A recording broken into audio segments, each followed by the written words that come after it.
زێڕەکانمان لە زۆری تورکیە و خەلیجیە زۆربەی زۆری 25 ساڵە ئیش دەکەین هەموو ساڵێک هەموو کاتێک ئەوە زێر پێویستێکە لە بۆ کاتێکی کە هەدبیتن یعنی هەم دەتوانی لۆماڵی هەرگری هەم لە بۆ کاتی ژنهینان و ژن گۆستن لە بووناسەباتان یعنی پێویستە.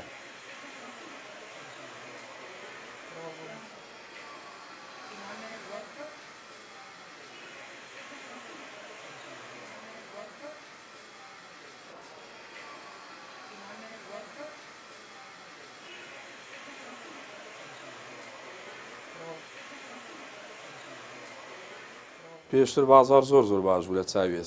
ئێستا بۆ ئاستی قەیرانەکە و ئاستی ڕاتبەکە و مەعاژنی و ئەو شتانە بازار تەسیری زۆر کردیە کە پێش زێرگرانتریش بوو بازار بەقوتر بوو ئێستا کە زێرش هەرزانە بازارەکە لە چاوی پێشان هەر نییە.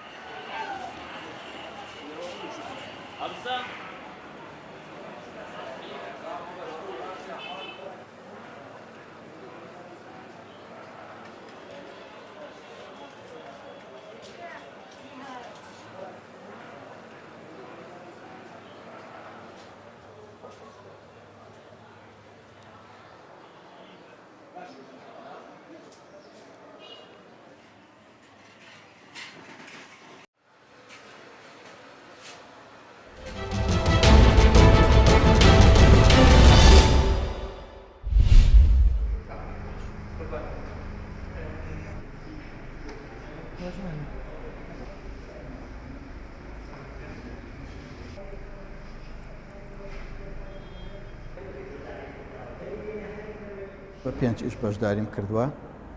یەکێک لە ئیشەکانم ئەم بەرهەمەیە کە قسە لەسەر ئەوە کات چۆن هێزەکانی دنیا ئەمریکا و رووسیا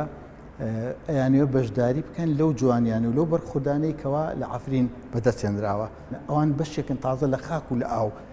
کە جوانترین شتی ئەوان کە من ئەمێ ئیشارەتی پێ بەم 300,000 کەسن 27 ملیۆن دار زەیتونیان هەیە ئاوا بەو جۆرە لەوێ ئینسانەکان لەگەڵ خاک و ئاوا تێکەڵ بوون.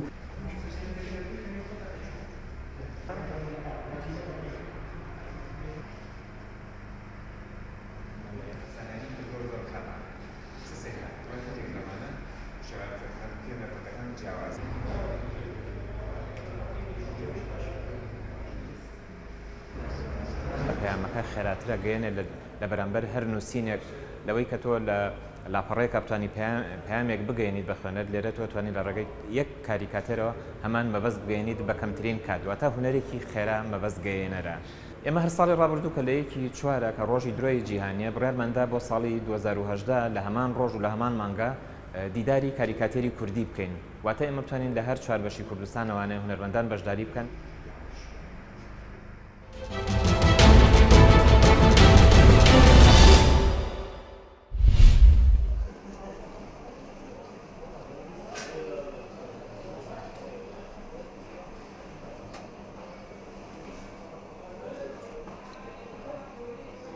و تقریبا سالا شسته و مؤمن دست بکری و حتی ویگاوی بردوامه وجا هر فتره مثلا دم جمیر بدل بند گرانترین سعر میاه حتی مال حتی دفتر و نیواژی یعنی $15,000 حوصا بس میاه مثلا $5 $10 $15 حوصا وکریه حتی وسرش و حتی حوصا چینا صالت نقطه دا و حشتیا دا و أول فيجافكين لك ساعات الدركتين يعني هنجي أفتشتنا وهنجي أغلب ساعات كاسيت مازنت كلنا خر كلاسيك بون يعني فيجافكين ما يتهين ساعات فيجافكين هبت كلاسيك خر موديلت كافنن فيجافكين لك ساعات الدركتين يعني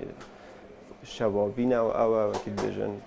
وجلكي جيك فيجافكين تأثير خويا هاي الجل ساعته يعني تناسق جلكي وساعته